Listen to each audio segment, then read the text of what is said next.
I hate multiverses. The one sure way to destroy every story you might wanna tell is to set it in a multiverse, as I'm sure many of the Marvel fans have learned over the years. Can you imagine it? An infinite number of universes with infinite combinations of pants and shirts! What do you think about multiple universes now, boys? Yeah, they're pretty fucking stupid. In fact, I detest multiverses so much I cannot even find proper words, so instead I'ma just put a clip from MauLer here. Something maybe describing my emotional state right after playing Starfield to the end of the main quest. Not that it actually has any end. There is no fucking excuse for this kind of incompetency. Storytelling has been a core part of the human experience since its inception. Through stories, we can teach the young and impressionable. We can caution the naive. We can inform the ignorant. Or we can find meaning in the lives we live by watching how these people do the same thing. As they face fictional hardships and heartaches, we can learn how to face them for real. Shitty fucking writing is ruining all of that. Shitty fucking writing is damaging the majority of franchises that were once pillars of a generation of media. Shitty fucking writing is getting more and more common the more we say it doesn't exist. The more that we say that consistency in character, plot, world, and theme is entirely a preference, the more you can expect stories like The Last Jedi, X-Men Dark Phoenix, Terminator Genesis, The Predator, Alien Covenant, Ghostbusters 2016, Captain Marvel, and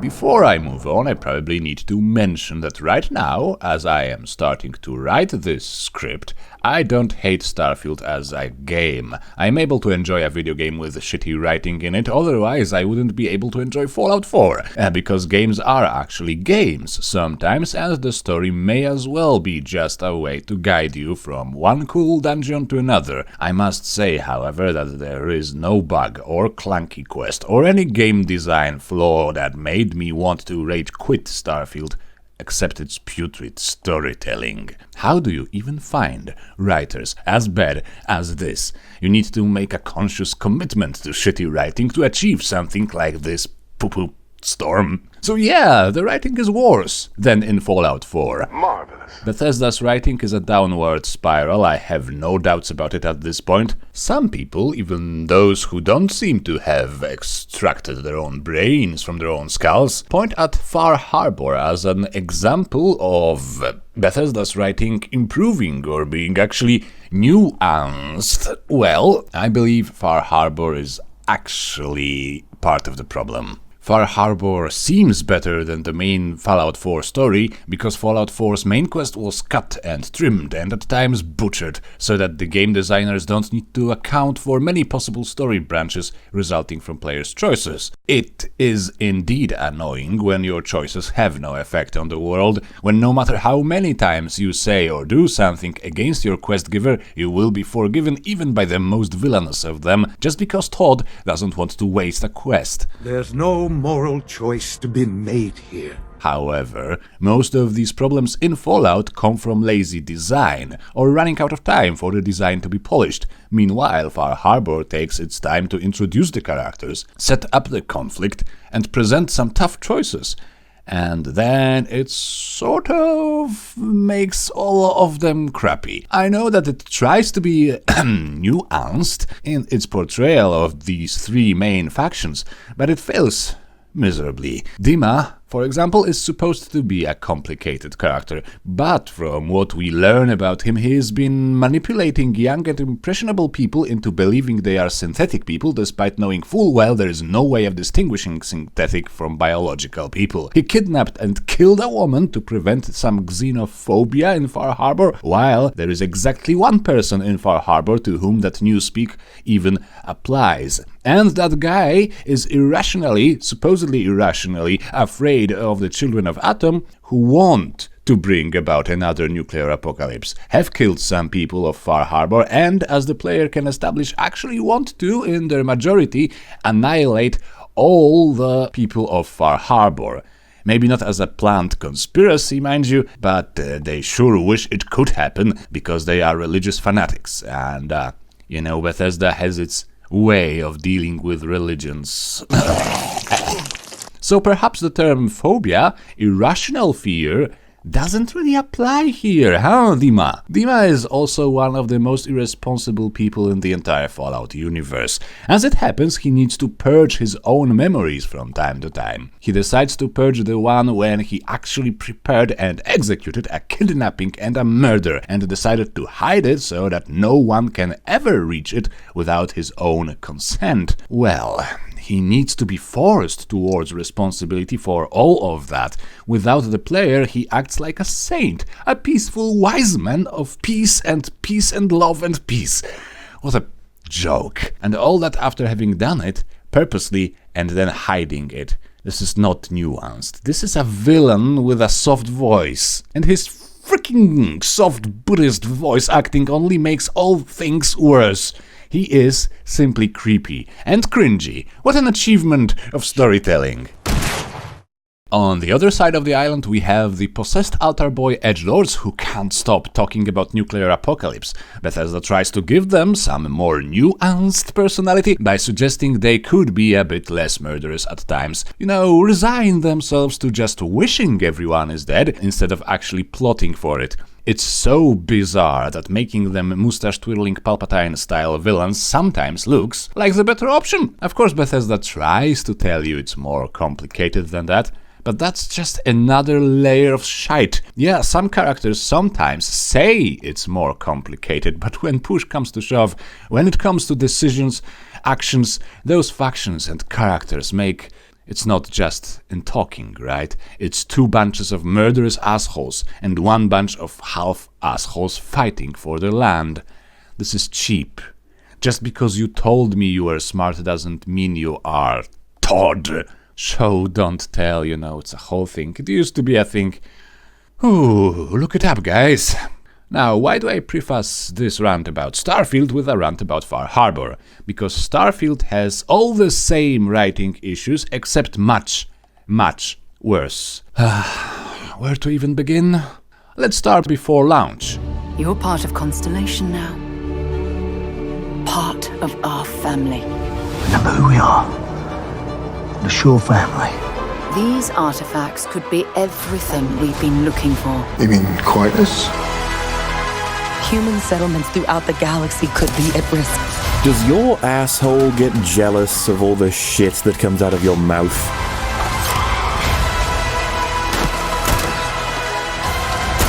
We are not stopping. Whatever lies at the end of this road will change humanity forever. Yeah, well, you know, that's just like, your opinion, man.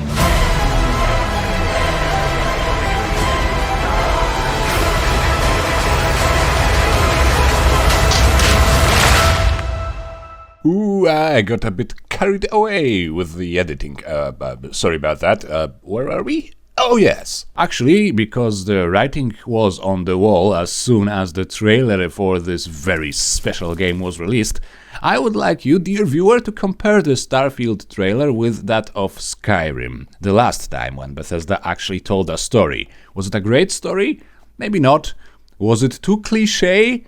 You know, maybe it was too cliché, but at least it wasn't concentrated piss. Cutting right to the chase, because there is a lot to talk about. Skyrim trailer actually presents you with some information about the world, the narrative situation you are about to explore. The Elder Scrolls told of their return.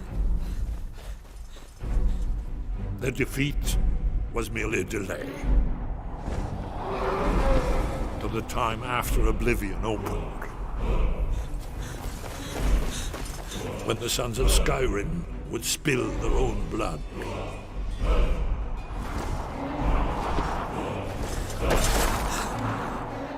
no one wanted to believe they even existed.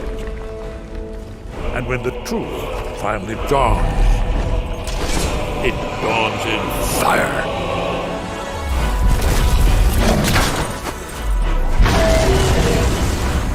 But there's one they fear. In their tongue, he's Dovahkiin, Dragonborn. There is a land destroying itself in a bloody civil war, not the best time for a dragon invasion, nobody knows how to defend against, because no one has seen a dragon in the last few thousand years. Nevertheless, the dragons return. And then entered Dragonborn, one the dragons fear. In a few lines, you know where it happens, what the lore of the universe is, at least in the parts relevant to the story, who the main character is, and what the main conflict is about. It's one of the coolest trailers, not just because dragons, but also because it manages to do what a trailer is supposed to do in a few words and with perfect pacing. That's because it actually has some substance to make you hyped for.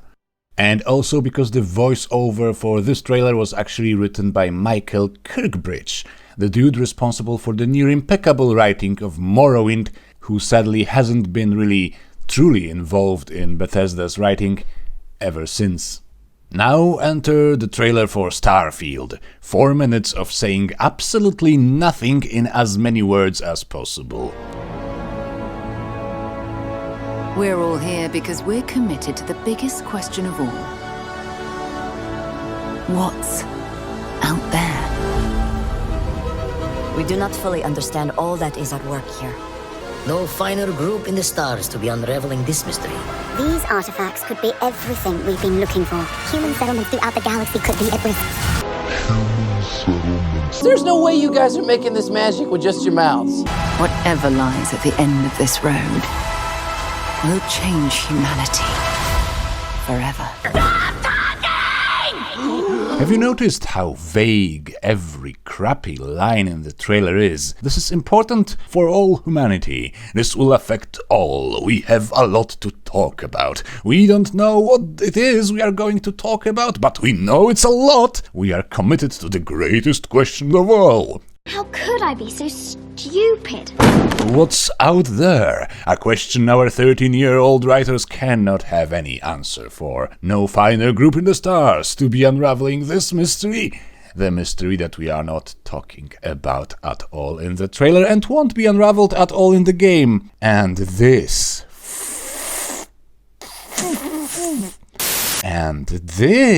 freaking line, this one here. Human settlements throughout the galaxy could be at risk. This is pure clank. A dialogue line like this needs immediate redrafting. Was I a paid writer, I would indeed be ashamed to show it to anyone, even as my very first draft. Sadly, this level of clank and cringe is fairly typical of this game. It is an example of what bad writers should be doomed to write over and over in hell. But why? Well, there is no other settlements in the entire known universe than human settlements, right? No living person with half a brain would word it this way. At worst, it's false advertisement suggesting falsely that there are alien races in the game. At best, it's a writer using a Lord of the Rings or Star Trek cliché without any understanding of the universe of their own story. It's embarrassing. You know what? I need a vacation. I'm going to the human city of Amsterdam to spend some quality time with human escorts. Fucking hell. I'm not even at the plot summary and my blood boils already. By the way, did you also notice how little was said about the main story in the famous, exciting and oh so deep dive-ish half an hour Starfield Direct presentation? They stayed vague on the story. There's that last group of explorers, they want to unravel the mystery of the artifacts. Spoiler alert, there is no mystery, and all the characters, while likable and somewhat detailed, are in need of a therapist, not an adventure. I remember thinking that either they wanted to avoid spoilers at all cost, or the story was shite. Well, now I know. The story actually starts off quite well, presenting you with the world and a key supporting character in a neat little quest. The first act is A-OK. Barrett, who is your first contact in the constellation, is presented as, likable, charming and adventurous, willing to bet on the player character based on intuition, despite not knowing much about them. He is also the only character you meet in this story, other than the player, who had the mystical experience with an artifact. I'm not counting the Starborn, they are anti-characters. Oh, what could have been? We could have had the best deuteragonist in Bethesda games. Yeah, I Google fancy words. I can even put them on the screen to prove that I know how to spell them. So, deuteragonist, a character who is not the lead character, but their actions and decisions matter a lot for the plot and move the story forward, like Serana in Skyrim Dawnguard DLC or Martin Septim in Oblivion. Without them, the story would be vastly different, all the way to the point of the bad guys actually winning. But this is modern writing, guys. We can't afford to spend time on boring stuff like decision-making, actions that can spite overwhelmingly bad odds, or characterization through action. We need to use half the dialogue lines to talk about our little feelings, and the other half to talk really vaguely about how important it is what we do in the constellation, without actually showing you too much of that importance. Barrett is involved in 2 or 3 later quests. First, he's kidnapped by the pirates, which is partly the player character's fault as we leave him behind at the beginning without his ship. Nice setup for an emotionally engaging story. We slay some pirates and then reach the presumed boss fight area just to discover Barrett is now on friendly terms with the pirate captain. That's all nice and in character, except can I please see any of this? Why is so many crucial story points happening off screen? Oh, because it's hard to write them. Sorry, that was a loaded question. Yeah, so we don't get to see how Barrett uses his diplomatic skills and charm to sway the pirates to his side. Yet again, we're just told he is indeed charming and diplomatic and funny and smart, but none of it is shown in action. Later on, Barrett is also involved in a quest about the exploration of his own experiences with the artifacts. What an excellent opportunity to provide the player with a deeper insight into the nature of the artifacts, into Barrett's personality and motivations. What a great opportunity to put Barrett in some serious danger so that the player character can save him, or at least assist him in saving himself, and thus finally repay for his staggering leap of faith that kickstarted the entire story. No! We need to show for the 3rd freaking time that Barrett is actually smart, funny, quippy, and gay. We don't have time for any actual actions from him or the player. So Barrett learns a power to summon an alternate version of himself from the multiverse, and we spend what feels like 30 minutes on vaguely amusing dialogue between the 2 Barretts, and that's that! Other than some equally vague presentation of his worldview, a worldview that has no impact on his barely existing actions, during the funeral quest, we learn nothing new about Barrett after his initial characterization. Nothing, at least, that would have any effect on the plot or the world or could have a dramatic impact on the player-Barrett relationship. So nothing that could actually carry a story. Accurate. What a fucking waste. Moving right back to the main plot, we arrive in a New Atlantis. Yeah, it's a stupid name for a city, more on that in the world building section. We arrive and we meet the Constellation for the first time, and Sarah Morgan joins the team on the search for more artifacts. Sarah Morgan, i.e. the other Starfield NPC not made entirely out of Cringe. Just half Cringe, quarter British accent and a quarter of half-decent characterization that doesn't really affect the main plot. Again. There's quite a few setup lines from her, many used in the trailer. Pity they set up absolutely nothing. Payoff is for nerds anyway. She is adamant the Constellation has to solve the mystery of the artifacts, get to the bottom of this, discover the origin perhaps of the artifacts, and later the temples where the powers are acquired. You know, actually understanding something about what the whole story is about in the universe? Yeah, no, we need to talk a bit more about her little fifis. Luckily, I can skip a few of the next quests after Sarah joins the player, because from the storytelling perspective they are all pure bloat. They contribute nothing to the solving of the great mystery, they just present the player with his new and awesome world that Bethesda has conjured out of the carcass of the Fallout universe. And the next important point is when the player is first approached by the walking Cringe. Yeah, the Starborn, the most unimaginative, uninspired idea for an antagonist faction since the First Order. And these here guys don't even have the courtesy to cosplay as a much more interesting, intimidating antagonist faction from the past. Prepare yourself for buckets of salt on the matter in the world building section. Salt. But for now, let's just say the Starborn entered the stage a bit too late, when the entire story has already been set up to go in the direction of discovering the origin and the nature of the artifacts. They have no palpable answers about the artifacts, they just want to find them as much as the player does, or as much as these writers think the player should want to find them. It all happens for amazing and mind-blowing reasons, I'm sure, that will be revealed to you around the final confrontation, maybe. I'm just kidding. Why would we want to learn anything about what we've been doing for the last 20 hours of playtime? What, are we human?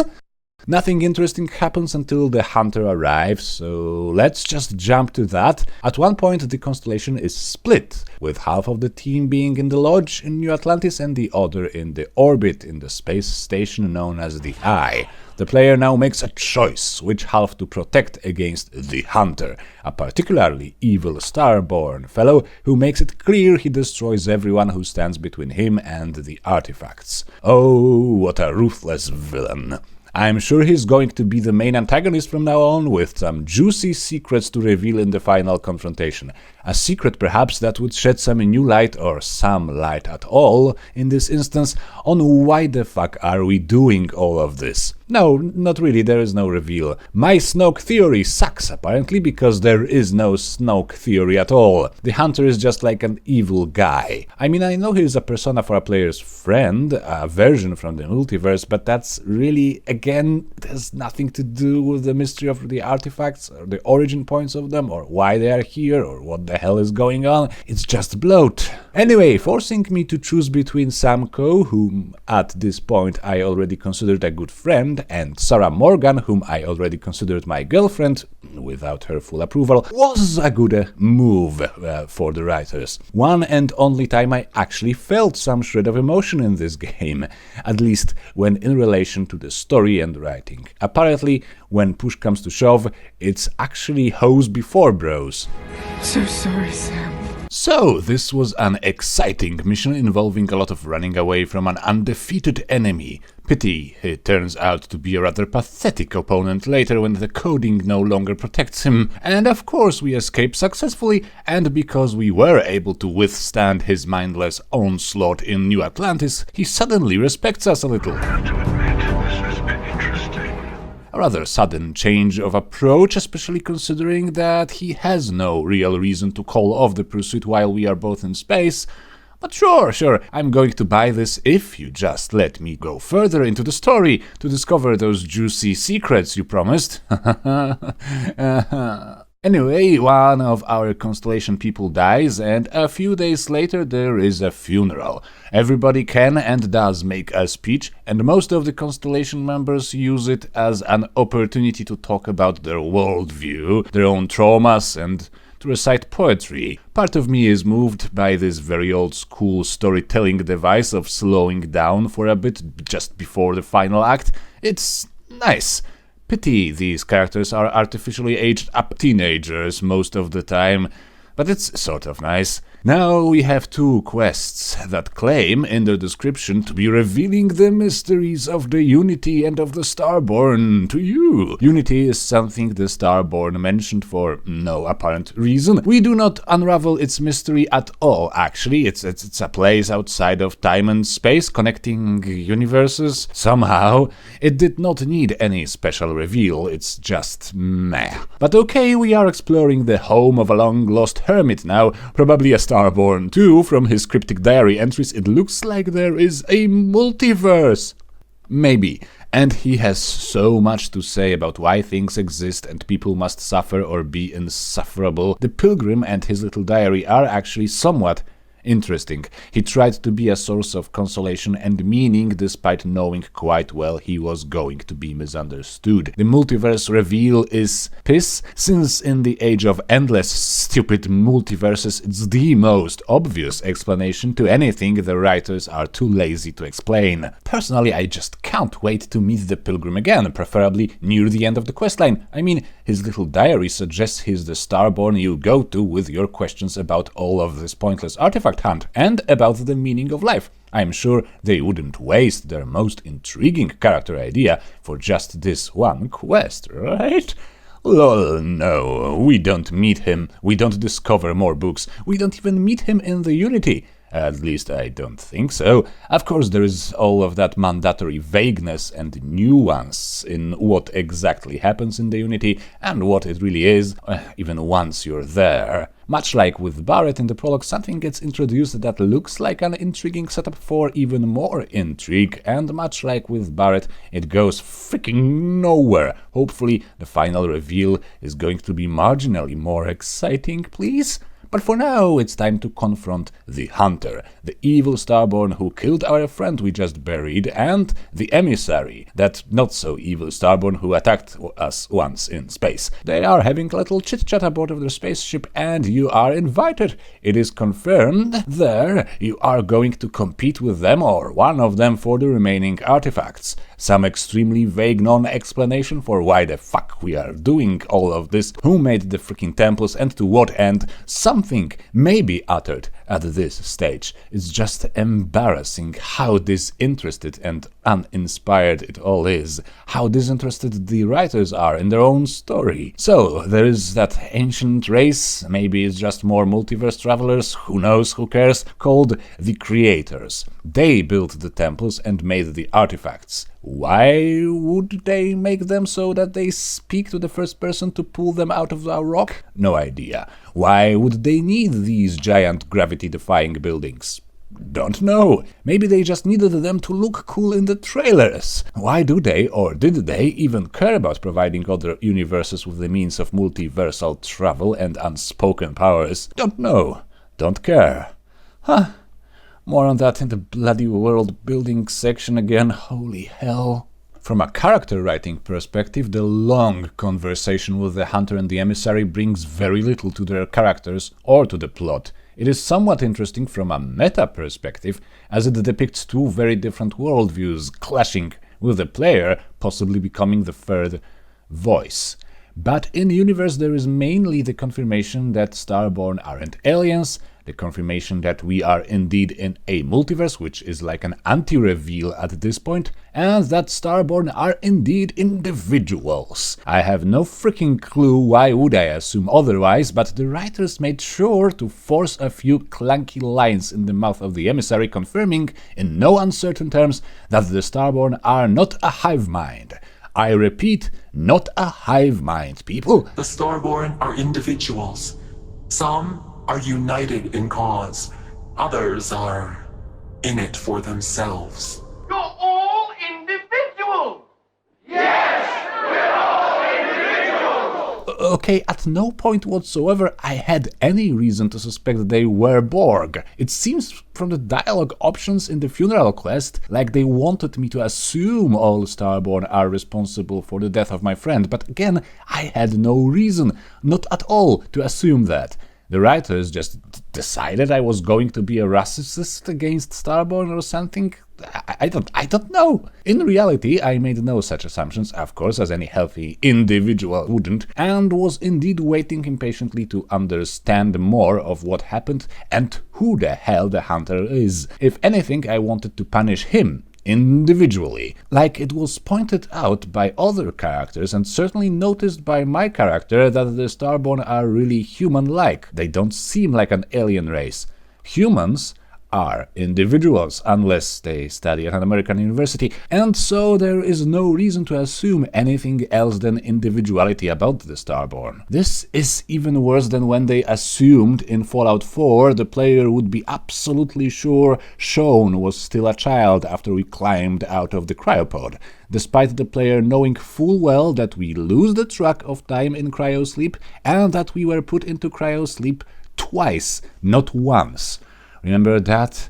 That cringy non-reveal from that game? Yeah, this one has a lot more of that. It has the same problem on a cosmic level. I'm beginning to believe Bethesda writers think we all eat soup with a fork and taste a beverage by licking the bottle. But there is more plot to yawn over. We finally are sent to the old Earth to explore an ancient NASA building, where the original grav jump technology was developed, thus enabling the entire current state of the world with space exploration and whatnot. We are in the third act. The quest is quite good, purely from the game design perspective. It has a nice variety of challenges, some puzzles, some lore to discover, and it all builds up to another confrontation with the Starborn you've met previously.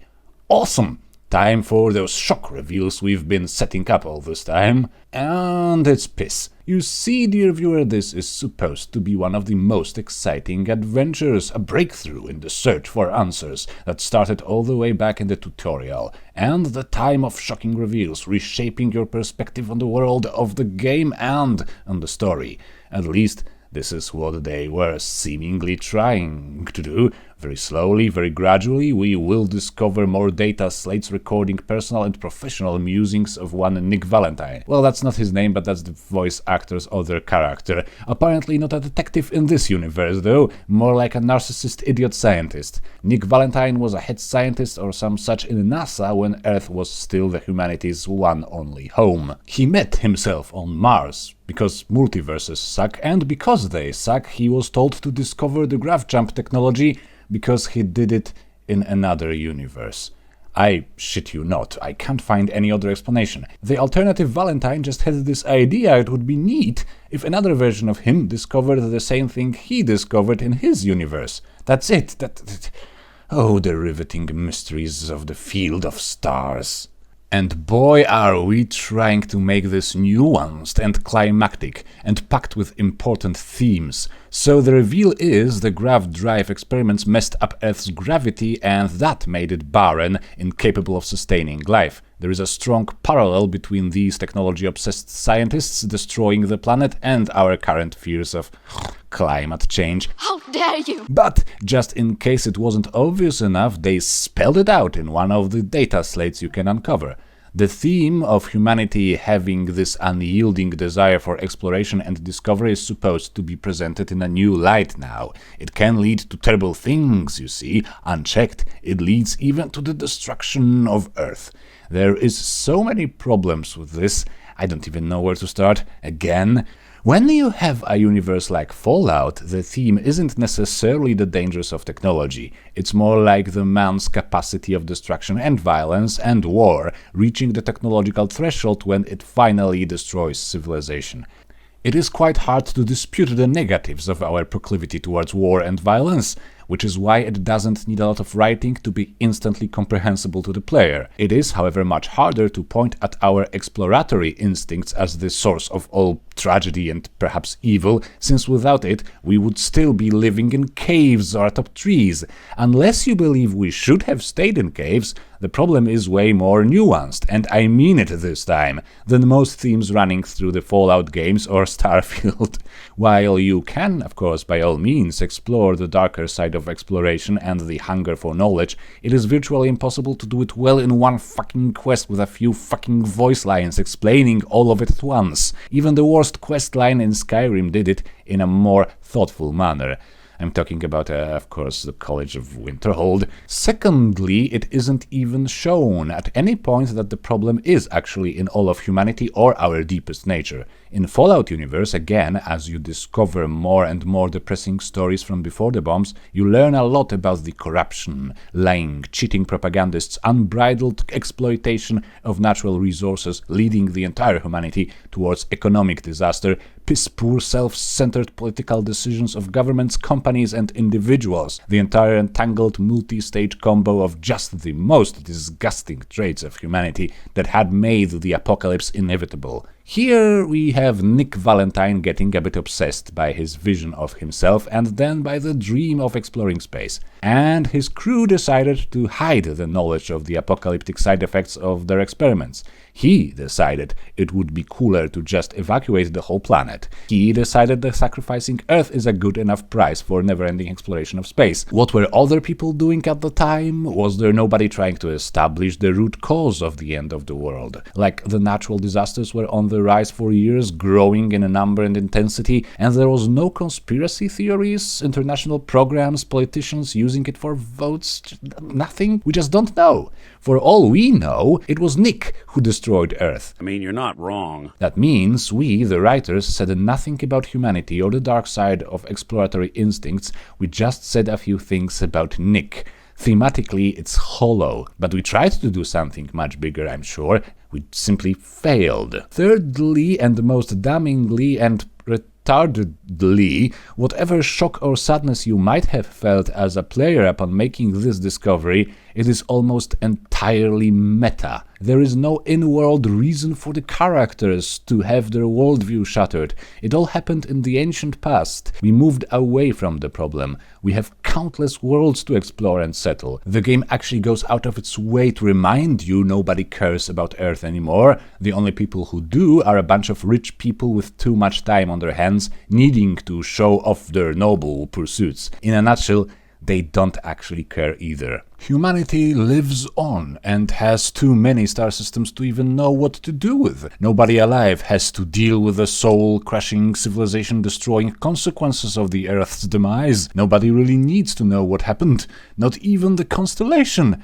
Again, this is in stark contrast with the narrative situation of the Fallout games, where everybody deals with the consequences of the apocalypse all the time. How the hell does a game filled with crude and edgy jokes, with freaking Shreks and funny zombies pestering the player at all times, feel more serious about its themes and about its universe than this one, the one that openly claims to be dealing with the most important questions? Well, dear viewer, you might just want to brush it off by saying Fallout is a post-apocalyptic game and Starfield is a space exploration game. Naturally, we won't have as much food for thought in terms of the apocalypse, its causes, and its, fallout. This would be a decent argument if not for the fact that the writers themselves have decided to force those themes and those questions onto this story for no reason. The story and its world could have produced many other interesting questions, like why the hell do we still have wars and violence in a world of nearly limitless resources and nearly infinite space to settle?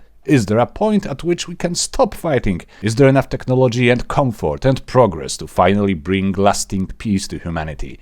It looks from the lore like the answer is negative, so that's depressing and seems more relevant to the game's universe than what Nick Valentine did generations ago. It is, I think, the natural leaning of this world and some side storylines. But these themes are hardly explored and certainly not by the main quest. Instead, we get this artificial shocker that would require a rewriting of the entire first act and rethinking the whole world building to even bloody work. I don't know if the climate change parallel was so important to these people they decided to hijack their own story for it, or was it just a lazy rehash of the Fallout themes because, you know, we liked them? Maybe it's both, actually, come to think of it. But one thing is for sure, the pivotal, mind-shattering reveal of the game is not at all mind-shattering, and it's not pivotal. And it has no effect on the character's needs or wants. In short, it's fucking broken. And would you be surprised if I told you nothing can fix it now? It's just too late in the story. Even if you have some more shock reveals in the climax of the story, I won't even be able to give a crap. It's over. You wasted the best chance, a few best chances actually, of getting me involved and excited somewhat. God help you. It's flaccid, sloppy writing. But with a sigh of desperation, let's finish this abominable strain of old rusty wires and wet noodles some people would call a storyline. There are two filler quests before the resolution of the story. They both involve finding more artifacts. It is a weird-as fuck choice, considering you still haven't provided me with a reason to care about them, Todd, but nevertheless, we go on to find more. There is a neat opportunity for the level designers to make 2 versions of the same level and make the player jump between them. I imagine it was quite cool to design, and for a gaming experience it's quite fun. It just brings absolutely nothing to the story or the characters. Again. And finally, we go on to claim the final artifact and confront the hostile Starborn, the hunter or both the hunter and the emissary. Again, as a game, it works nicely. There's a lot of interesting pew-pews and a chance to fight clones of yourself. It's just completely hollow in terms of storytelling. I just don't understand. Did you take creative writing lessons from Patrick McKay and J.D. Payne? Do you remember the rant about Far Harbor from the beginning? Well, let's circle back. As much as I detest the character writing in that DLC, the finale of the main questline depends a lot on the player's previous and final choices. You can destroy the Children of Atom, for example. You can convince the Nick Valentine's idiot twin to finally take responsibility for his mini-institute ways. Regardless, your actions will leave a lasting mark, and you can either stay to help building a brighter future or leave the island hopeless. Here in Starfield, we don't get that many choices, which is fine, and nothing wrong about a bit of linear quest design. But because multiverses are a story-killing machine, nothing that we've achieved so far will ever matter. Yeah, there is a neat 3D presentation of the consequences of your actions, but it's made up mainly of the other quest lines you've played through, and the option to stay in this universe, your prime universe, your freaking home, to help it thrive, isn't even freaking considered by any of the NPCs. Like, for real, every single Constellation NPC just assumes you are going to enter the Unity now and disappear from their universe. Even the ones that have fallen in love with you, even the ones that don't like the idea. They all think you just have to make that leap into other universes.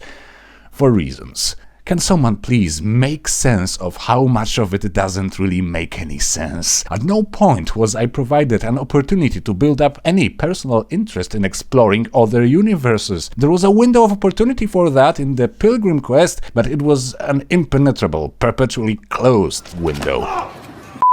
It's close! I was promised untold mysteries to be revealed to me, but what I got boils down to a lot of other people in other universes also collect the artifacts, build an armillary, and start traveling other universes for more artifacts. It's a perfect Ouroboros of meaninglessness.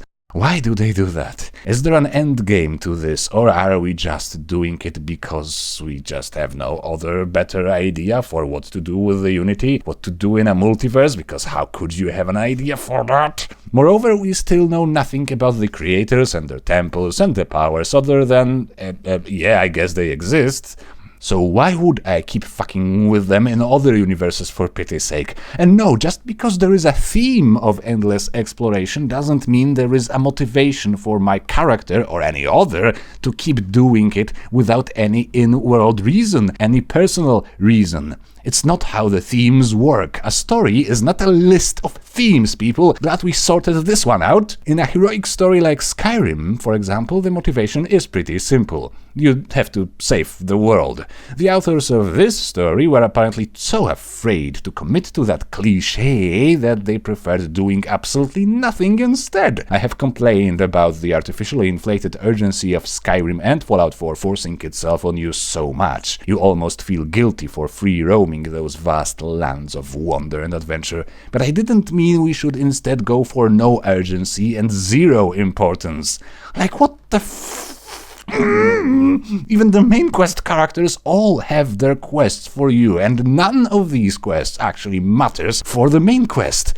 They are all filler episodes in a TV show that run out of steam after 6 episodes. They are fine in isolation, sure, fine, they are okay-ish, but they bring nothing to the main story. All the setup from the first act, yep, pretty much all of it, is for fucking nothing. Is there anything special about the player character of Barrett? Anything that would lead them to the artifacts or guide them to the artifacts? I don't know, but Barrett is funny and smart. Did we tell you he's funny and smart? Do you love him yet? Is there a way to use the knowledge obtained in the Unity to help the people, like the Pilgrim tried to do? Well, who knows? We're not talking about the Pilgrim anymore. He was there to ham-fist some religious themes in. Now move on, you nerd. Is there any plan or logic behind who jumps to what universe? Nah, probably not. Was there any plan or logic behind the creators placing those temples and awesome powers around? They're just there so that you can discover more of them in other universes. Why the fuck should I even care about other universes? Because maybe you feel like it? I don't know. There's a wall covered with anti-Chekhov's rifles. Just a whole heap of things introduced and then never fucking used for anything in the third act. They left so much to the player's imagination that in the end they forgot to say anything, build up anything. I didn't fucking know a plotline can lose a plot, but here you go. It could be salvaged perhaps, but they decided to take this turd of a storyline and drop it in the ocean of storytelling diarrhea known as the Multiverse. So I seriously doubt it can be fixed by any DLC or even a mod. I don't have any use for it! I don't have any bloody use for it! Sadly, we are not done here. We've been focusing on the plot so far, but a story is made of a few other things. Before my brain suffocates in this cloud of nonsense, let's talk briefly, I hope, about the characters. There's no point in reiterating the Barrett nonsense again. He is the personification of a setup without a payoff. He actually fits this godforsaken story quite well. But the pattern repeats itself with most of the Constellation characters. You get to experience a lot of them talking about their past and their pre-teen worldviews. Blah, blah, blah. But not so much in the terms of, anything concerning the main story. Mostly it doesn't matter at all, even to their own stories. One exception is perhaps the Walter Stroud's quest. Walter is the grand businessman financing the entire constellation. He has a very specific relationship with his wife, as in, she doesn't want to see him much. During his quest we discover that they actually love each other deeply and care about each other. It's just that they both have pretty dominating personalities and independent minds, so they have to be careful not to clash too much. But because we are talking about the Bethesda writers, these two are also somehow incredibly, inexplicably childish and teenage angsty about this allegedly deep, long-lasting love they share. So, you don't need anything from me then? I don't. Am I just some useless stargazer? You would have been better off marrying a Hope or a Tayo, someone who could be with you at every meeting. Oh, don't go on about that again. Needing you isn't the same as wanting you. And I'd much rather want my partner than need them. Come again? That's what she said? What do you want, babe? I want an iPad. I need to take the iPad to work. Some new characteristics of Walter are revealed as we progress through the web of conspiracy, deadly competition and assassinations in the rotten city of sin. He turns out to be much more determined, action-oriented and caring than his initial demeanor might suggest, while remaining coherent with his presentation in the first act. A well-meaning player could even decide that his initial outburst of contempt towards the main character, followed swiftly by a well-worded apology, is a perfect hint for all that we learn about him later in action. Walter is also possibly the only person in the entire story who isn't constantly yapping about his feelings and traumas, except when talking to the person he actually has deep feelings for, his wife. They use way more words than is necessary in a long-standing marriage, but, well, it's there. Our constellation seems to take up so much of my time, but I never stop thinking of you, wondering what maneuvering you're doing to take over the company and drive me out. It's how I show my love. Oh my God, who the hell cares? You learn a few things about Walter, then the story tests these things out. You see, Starfield, you can have a decent story if you want. It's actually doable. Why not have more of that in the main plot? Anywho, there is also Sarah, whom I find likable, and her own personal struggles are well presented, I guess. It is a shame, however, she is yet another wasted opportunity for a strong supporting character. And I don't mean strong the way Captain Marvel is a strong female character. I mean with a strong motivation and a strong commitment to follow through with it so she can become a help or an obstacle to the main character in a force driving a story. But she also isn't sure why she even does what she does. In fact, it's possible her decision to join the Constellation was motivated by her fear of more responsible jobs and careers, as she believes she had caused too much misery and pain when in the military. It's also very emotional and somewhat believable, but it's again devoid of any plot-driving substance. It can't fuel the main story until she actually arrives at some sort of revelation of what is the point of her involvement in the Constellation, what is the best course of action for her future or the future of people she cares about. We, however, don't have the time to talk about that. Of course we don't. We instead have to talk about that mentor of hers. She really likes and cherishes that person, and that eats up like a third of our conversations with Sarah. That mentor figure contributes very little to the main quest, of course, or even to Sarah's own follower quest, but we insist on talking about that friendship all the time, almost as much as we insist on Barrett and Erwin. Yeah, Erwin is Barrett's husband. There is also Samko, a character I believe introduced exclusively to reverse a stereotype, which, no Oscars, it's not a good enough method of writing a good character. So we set him up as a cowboy traveler explorer, but haha, you see, dear viewer, he is actually quite sensitive. He's fragile. Very fragile.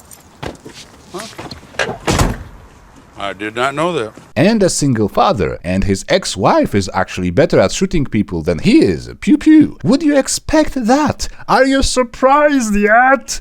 Is your entire worldview turned around yet? Subverting expectations in and of itself is an accomplishment, regardless of how satisfying it is narratively.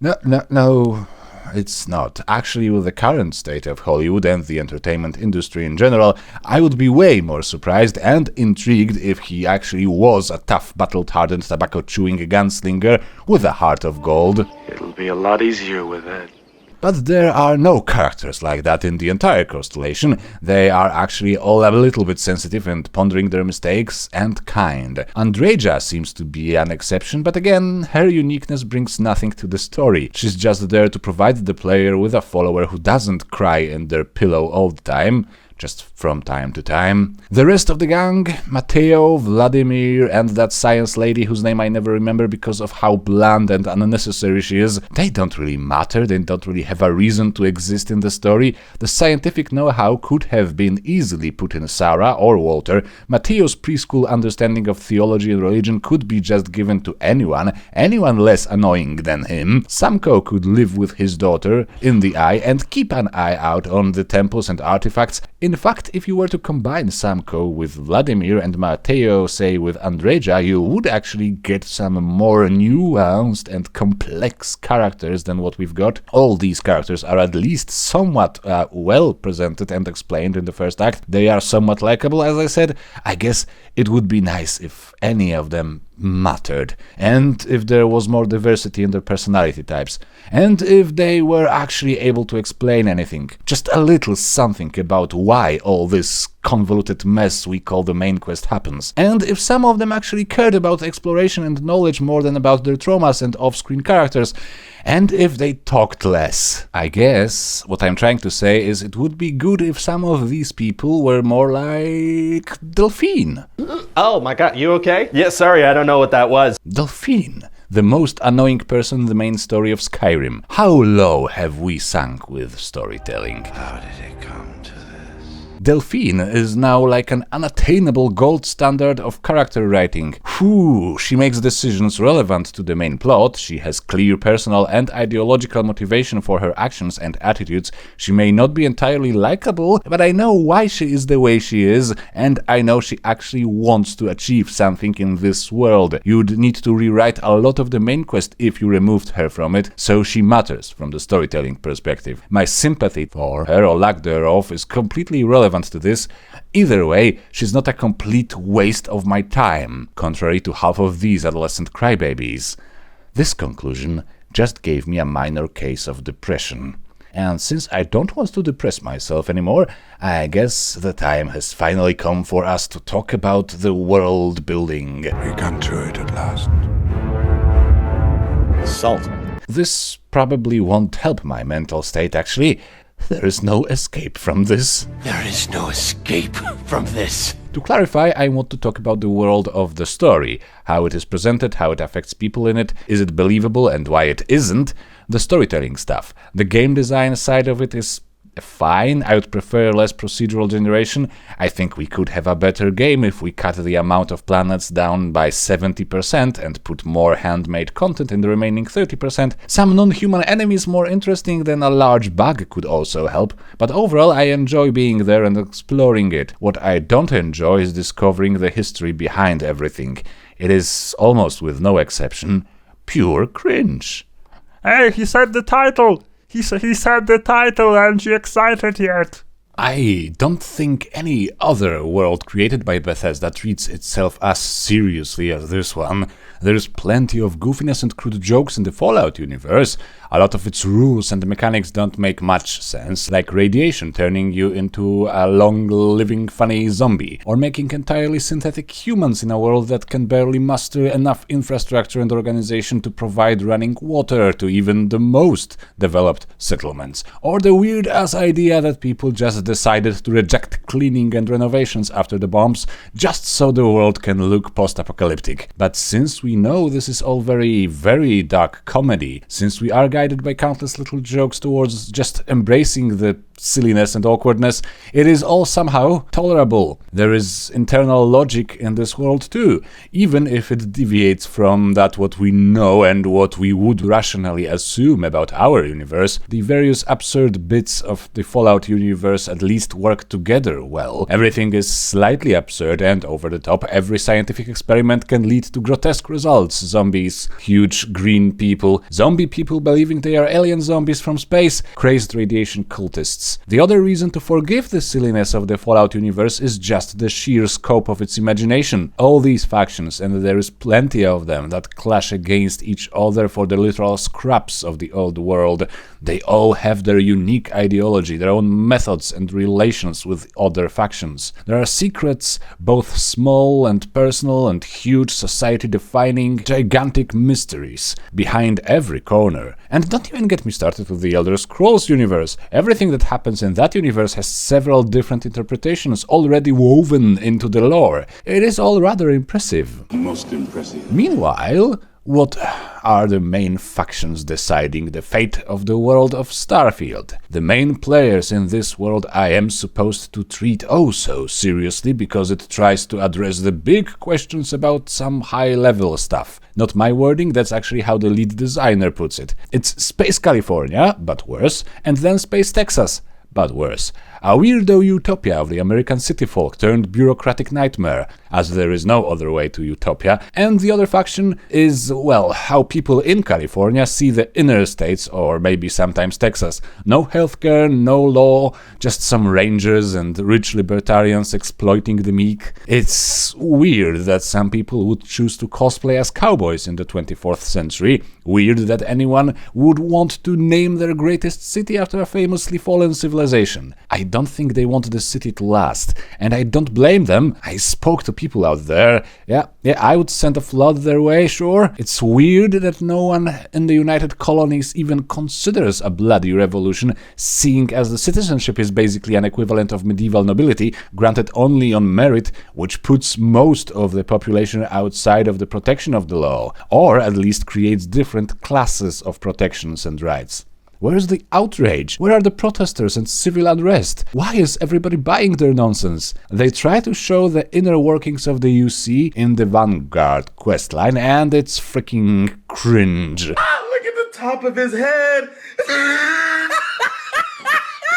the perfectly gender-balanced cabinet that has been keeping a world-known war criminal in their basement for decades for no other reason than to have an extra consultant, I guess. Do I get a chance to make it public or something? To fix something, anything in this insane faction? Why are these posers even pretending to be civilized? I must say, at least Valentine's stupid twin from Far Harbor was capable of remorse. On the other side of the spectrum, we have a semi-feudal society of the Freestar Collective, gunslinging, frontier-exploring farmers ruled by a collective of rich people, which means Freestar Republic would be the name they would probably try to coin. I mean, nobody calls themselves oligarchy, although it would be more accurate in this instance. There's actually something wrong with most faction names in this vast universe of stupidity. Crimson Fleet! Crimson Fleet, really? Was this name invented by a 14-year-old designing his first D&D adventure? Holy crap, it would be better if they went for some generic names like Freestar Republic, United Planets, the Corsairs. I don't know, I think it would work better than condemning your capital city to eternal association with the fall of civilization. And who on earth came up with the name Spacers, by the way? It's so cheesy and hollow. If at least they were known for staying in space and living on spaceships for the fear of being caught by the law enforcement.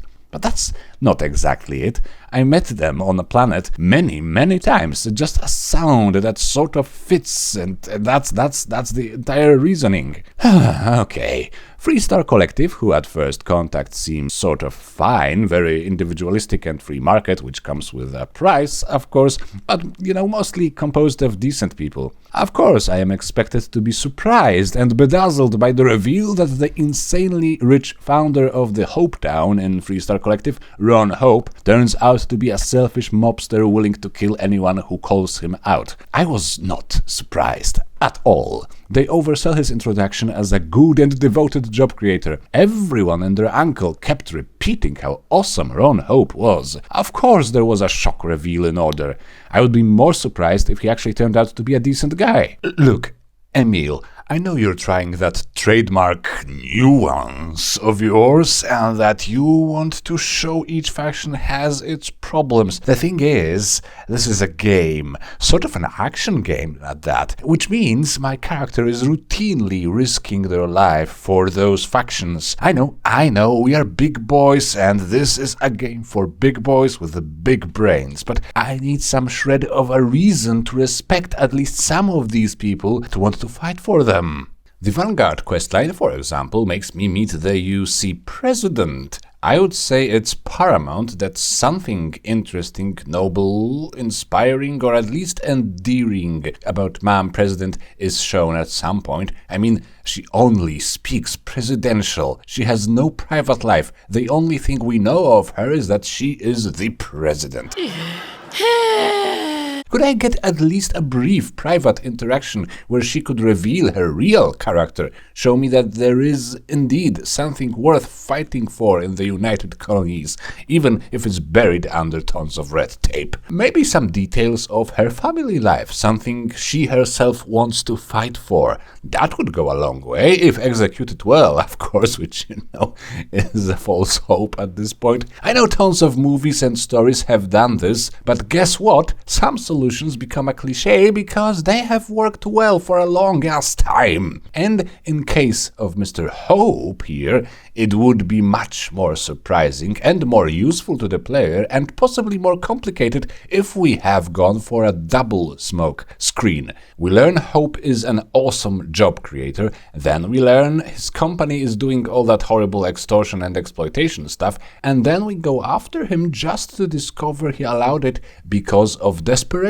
because that ostensibly healthy company is actually on the brink of bankruptcy, which would leave thousands of Hope's employees hopeless, jobless, and hungry. He allowed for an atrocity to happen out of fear for his people, and now he wants to repent. Come to think of it, even the last name of Ron Hope could be more appropriate for this imaginary plotline, since Ron Hope inspired hope in 1,000 men and women, and then he allowed himself to do some villainous stuff out of misguided hope that lesser evil can avert a greater one. Judging by Ron's initial defense in the quest, it's already basically what they were going for a little bit, but they had to take a step further, of course, a step towards a mustache twirl and a rampant idiocy. And in the end, it turns out he's only good to the people who are unquestionably and blindly loyal to him. No more than a mob boss, really. This is particularly important for the world building, as this is one of the very few quests offering you a deeper insight into what is the Freestar Collective in terms of its core values, its social norms, its goals, its ideology. If you want to make things morally grey, Emil, it's not enough to tell me all these people I hope are decent and want to improve things are actually evil idiots.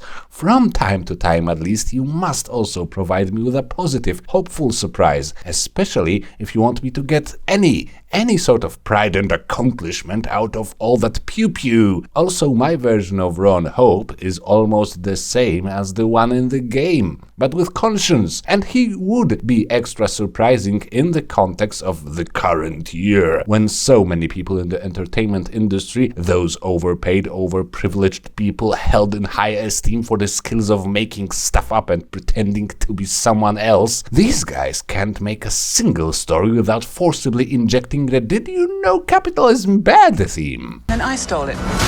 It's called capitalism. Hurt, rob, kill indiscriminately, and maybe, just maybe if you're lucky, you become a 3-bit gangster. It's bullshit. Go to college. Then you're gonna rip people off and get paid for it. It's called capitalism. At least you're stealing from the bad guys and helping the good. Good guys, bad guys, made up words. Let's see who formerly owned this gorgeous hunk. This guy is an arms dealer. Made his bank selling weapons to the bad guys. Oh. I'm the good. I mean, I know socialism is a charged word, but we could learn a lot from these... Dad. How'd you pay for that? It was free. Food's free in most universes, actually. It's weird you guys have to pay for it. I'm escaping to the one place that hasn't been corrupted by capitalism. Space! So I am now struggling to find anyone I would respect or want to fight for in this game, but I'm sure as soon as the main villain faction of the game pops up and starts wrecking those two moronic factions, my perspective will change drastically, because as much as most people in the game are annoying, I probably don't want to see them all massacred and subdued by some cosmic psychopaths. Haha, dear viewer, what a surprise. There is no real antagonist faction, no actual villains, just the Starborn. Another name, by the way, that would be perfect for your first Dungeons & Dragons session. It doesn't seem so fine when invented by a couple of guys in their 40s and 50s, claiming to be trying to tackle the deepest philosophical questions in existence. Guys, please explain, why is everything simultaneously pretentious, snobbish, and also named by an 8-year-old that recently OD'd on sugar? In what way are those sad edgelords born of stars? Is there something you're not telling me, Todd? Did you, after Skyrim, decide it's just a total banger to slap the word born at the end of any word you're currently thinking about? They are not of the stars. They are variants of your half-assed NPCs racing towards the biggest artifact collection. They are from other settled systems. They don't even know what is the end game or indeed the start game of their silly pursuits. Again, a generic name like Wayfarers or Pilgrims would be marginally better, because there is nothing specific or unique about these guys anyway. The main idea was, I guess, that of a cautionary tale of what could happen to you if you lose yourself in the race towards discovery, if you mindlessly go where no one has gone before. They lose their personality, their values, trapped in the search for more knowledge and power. No end to this, but it is executed with the subtlety yet precision of a drunk old Shrek with extra chromosomes. At no point you've made a convincing case showing exploration and the hunger for knowledge as dangerous. As I said, humanity moved swimmingly away from the crisis of Lost Earth, and then the main explorers of the world, the Constellation, have nothing unsettling or concerning about them. If Bethesda wasn't so devoted to their idea of nuance, they could actually say something, anything. Maybe you could show the crippling madness of the hunger for power and knowledge, slowly turning the Starborn into grotesque mustache-twirling villains. Maybe, on the other hand, we could have had the main quest centered around a civil war between two factions of Starborn, one trying to close shut the jaws of the multiverse, the other destroying everything in their path to obtain more powers. We've got a bastardized version of this with the Emissary and the Hunter, but there is no time to really explore what they are for, what they are up to. No amount of repetitive clunky dialogue can fix this. You have to actually show me something more than a conversation, some drama, underground secret settlements of the more destructive Starborn constantly arming themselves for the inevitable multiversal war, a council or a ruler of the anti-multiverse Starborn evolving from a monk-like well-meaning people to besieged obsessive autocrats demanding all plans and ambitions in regards with the multiversal travels being destroyed and forgotten. Instead, we got more of that trademark Bethesda dialogue that tries to be like Interstellar, the way your 5-year-old kid tries to be Spider-Man by jumping on a dresser. Spider-Man! Also, who is making the spaceships for the Starborn? Just, by the way, from the top of my head, is there some sort of a shipbuilding interplanar extra-dimensional universe of starship designers? Is it the creators again? Why is there a new spaceship around me and a new spacesuit on me when I enter the Unity? Was Matteo right? Is God building us fancy shiny vessels so that we can pew-pew in his name? What the hell is this? I guess it doesn't really matter. After all, we have so many important, deep subjects and themes to tackle. You mean vagina? So yeah, we got two mysterious, extremely talkative idiots on top of the two other brands of idiocy. A bureaucratic one and a late-stage capitalism one. And I bet the writers at Bethesda were congratulating themselves for presenting the players with such a nuanced conflict. But I just have no one to root for in this world. Why would I care about any of these factions? You know, the idea of an alien invasion, be it actually from alien civilization or from other planes of reality like when Alduin returns, it may be an old trope, but at least it puts everyone in danger. The rulers, the civilians, the poor and the rich. Regardless of what I think about the social order in the world, I don't want to see all my favorite NPCs eaten by a giant lizard. But this is a game for big boys, you see. We do not engage with such frivolous storytelling devices. We just do bloat and call it deep. No, really, there is a Polygon interview where the lead designer for Starfield actually admits they rejected all the fun plot devices because players already had them in other games. Instead, they wanted to tackle the unanswered questions of the meaning of fucking life. You can do that, by the way, while having something interesting to do, you self-indulgent, talentless hacks. You avoided a cliché, congratulations, and offered instead a world where nothing matters because multiverse, and where I have no business helping any of the main factions, where the main quest Explorers Guild can't do too much exploring because they are too sensitive, and where all your questions about the universe are answered by repeating the same questions over and over until you finally get bored with exploding jetpacks. Fucking clown world. Well, that's just lazy writing. The mystery and weirdness of Morrowind is a long-gone memory. The quip and witty humor of Fallout is entirely abandoned. And the newfound seriousness is pure cringe. With all that, I simply cannot find the answer to why the fresh hell you guys have decided to put mechs and battle dinosaurs in this pretentious nonsense of a universe. It fits everything else like a brick to the face.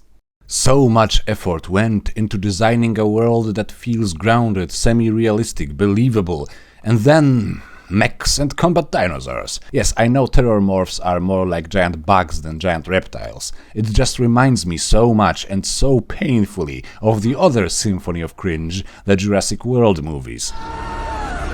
And I wouldn't say anything about it. It is a video game after all, it is supposed to be fun and sometimes wacky. But these half-wits insisted on making almost everything else in the universe look grounded and serious. Not my choice. If it was up to me, there would be alien races, goofy isolated settlements with bizarre cultures, cheesy bounty hunters using laser swords and funny cuss words. But in this world, as it is, battle dinosaurs are just... I think I will refer to MauLer again.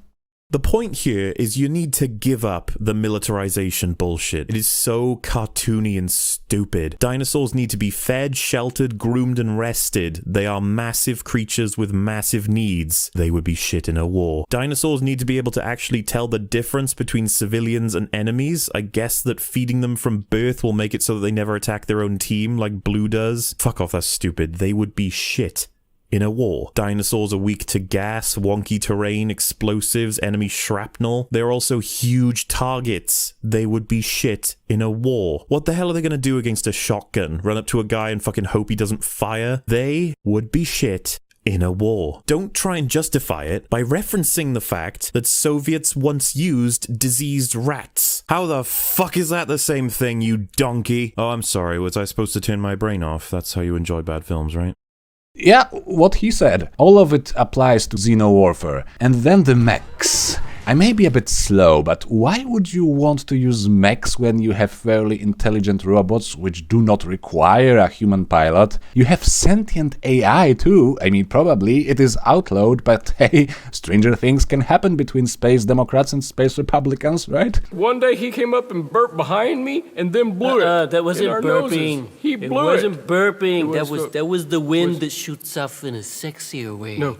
You have drone strikes. Imagine combining that with sentient AI. You also have a technology that can completely obliterate the magnetosphere and therefore the atmosphere of any fucking planet. No, I don't buy the idea nobody has figured that one out. Everybody uses graph jumps daily. Someone would get a hint sooner or later. Every single faction has spaceships of all sizes that can easily double down as aircrafts, flying in atmospheres of all types with no problems. You can carpet bomb whoever you like in a matter of minutes, maybe hours including the prep time. You do not need mechs. You would have to be partly brain dead to insist on them with all that infinitely more dangerous technology at your disposal. I feel I have to reiterate. I would never levy a similar complaint against a Fallout game. It's all a fever dream there anyway. But here, with all these little bits of realism, with how seriously this world treats itself, with the lead designer's complete inability to pull his head out of his own ass, it's just cringe.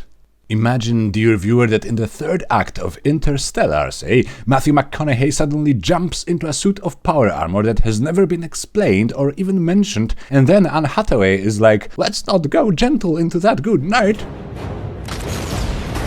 And Matthew is like, to that I say, alright, alright, alright. And then Matt Damon pops up riding a mind-controlled velociraptor, yelling, hasta la vista, loser. And then Matthew starts shooting freaking pink terramorphing laser beams out of his very ass. And food starts growing everywhere. That is, ladies and gentlemen, the world building in Starfield in a nutshell. And all of that is fully submerged in the endless ocean of story-killing mental excrement. But Belly, I hear you ask, why do you hate multiverses so much? It's a well-established scientific speculation about infinite number of things we will never be able to prove or disprove. Why do you have to be such a buzzkill? Well, it has been said 1,000 times, yet nobody in the entertainment industry seems to be taking notes. I don't care for the moment about the scientific validity of this concept. It makes all stories hopeless and pointless. It removes all real stakes from any given conflict. Without a conflict, even a very mild or a purely intellectual one, there is no freaking story. It obliterates the very idea of achievement and therefore heroism or sacrifice, two notions that fuel most of storytelling and certainly had fueled Bethesda games before this rotten abomination. For every variant of reality where the good guys win and create a better world, there is an equal amount of variants where they fail and die. But death isn't even permanent. How you doing? So you can't really introduce any real sense of dread or threat. You can always just pop into another universe where all your loved ones, all your friends lost on the front line, all your freaking hamsters and cats live in eternal peace and harmony. This is why the poor writers condemned by this stupid fashion to set their stories in a multiverse always have to come up with tons of bizarre rules and ifs and buts limiting interdimensional travel. The rules are voided as soon as you realize there is probably an infinite number of universes where they simply don't apply. It defies all rationale for any given universe, since there is no reason to believe the same rules of logic apply to all of the multiverse. There is no causality, there is no time. It is a device that has defeated much better writers and directors than those responsible for Starfield. But as a cherry on top of this putrid fecal cake, it is also terribly executed. There is like 10 or so possible versions of the universe after you enter the Unity. Don't make me play through all of them, I really don't want to do this. And the differences between them are so minute, it seems like stretching the playtime at all costs, and for no reason other than for the sake of it, I guess. There is this one universe where all the Constellation members are actually children cosplaying as explorers, as opposed to just metaphorically being that. There is one where Andreja is a snake cultist. Okay. Sometimes the hunter is there at the lodge and the constellation is gone.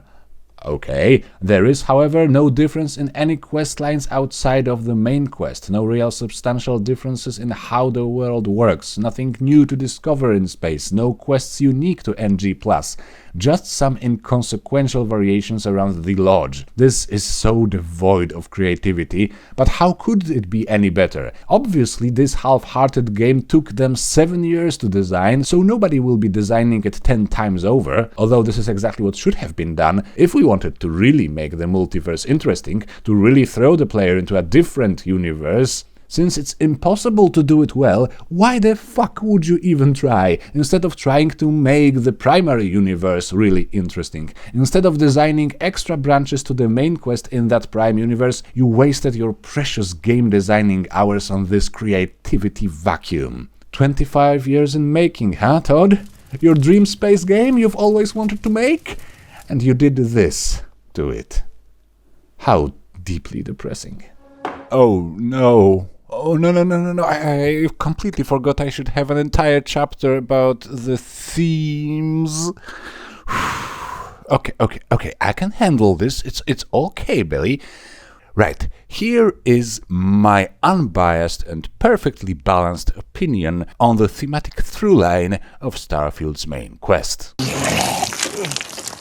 Thank you for listening. Now, remember 20 pages ago I said I don't usually care about the writing in video games that much, that I can enjoy them despite subpar writing if the gameplay is good and the world interesting, and if you, dear viewer, are a regular on my channel, you probably know that I have been inexplicably patient with Bethesda so far, even going as far as to predict Starfield wouldn't be worse than Fallout 4. Well, as I look back now, I see myself subconsciously and slowly reaching the breaking point. I forgave Horse Armor, Fallout 4's laughable dialogue system and half-assed main quest. I graciously ignored all the Fallout 76 blunders and have always been ready to believe Bethesda can make a good game despite all the Bethesda things they do. Am I not merciful? But this is it.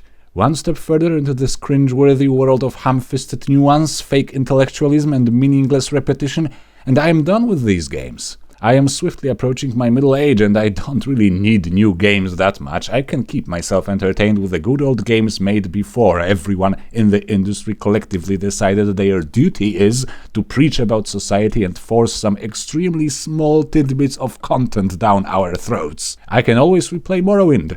At the moment, Bethesda, I don't believe you can ever create anything like Morrowind ever again. Because now I have discovered what level of writing can actually make me dislike a game, even if the gameplay is fine.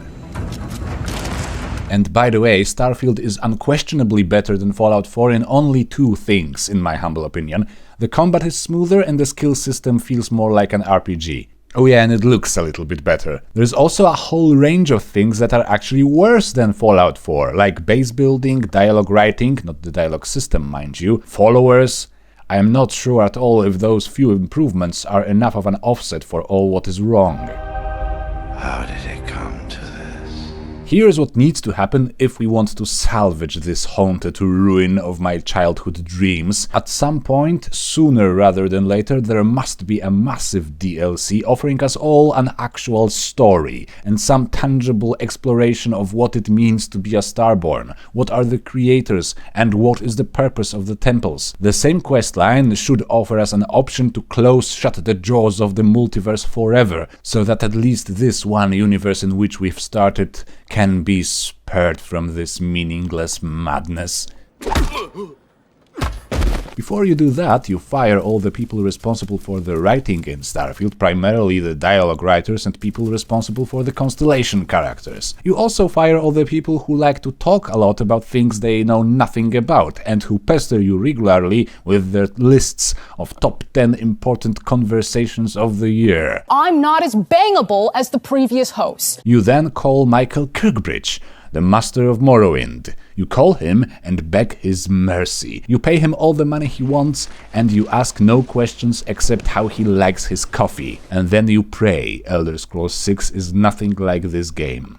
Yet I fear, even after all this, our chances for another phenomenon like Skyrim are growing thin. You have proven, my dear Bethesda, you can't write for shit. Your head is so deeply entrenched in the hollow depths of Uranus, with all the talk about matching Interstellar and 2001 Space Odyssey, but in a video game form, that you are losing the grip on what has made your older games so immensely compelling and replayable. You're now trying to purposely inflate and abuse the replayability.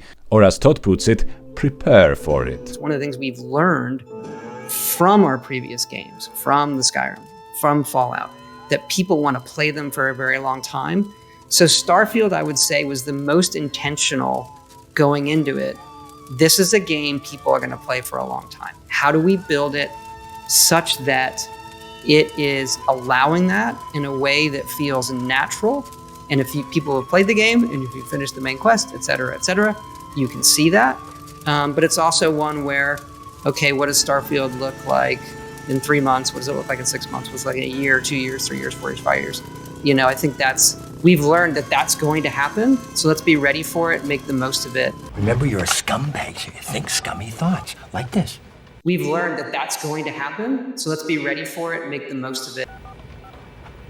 And some things are probably best left beyond your control, Todd. You made a game that barely matches 2015's Fallout 4, the game considered by many to be one of your worst. Your writers should be trialed for gross negligence. Your story is a random collection of prenatal ideas without any through line. It is surprising and astonishing how much your main plot loses the plot. Your characters all behave as if written by an insecure psychology undergraduate. You make them spell out repeatedly a lot of obvious and trivial things, but refuse to explore anything about them that might be important for your story. Thematically, your sorry-ass excuse for a story looks like a Frankenstein monster sewn together with a wire out of desecrated body parts of Interstellar and a YouTube list of top 10 first world problems. And your world building is a breathtaking vista of grey, shapeless sludge and poisonous brain farts that you so love to smell. Congrats. You have managed to exhaust my seemingly inexhaustible patience for your nonsense. Other than that stuff, I loved it.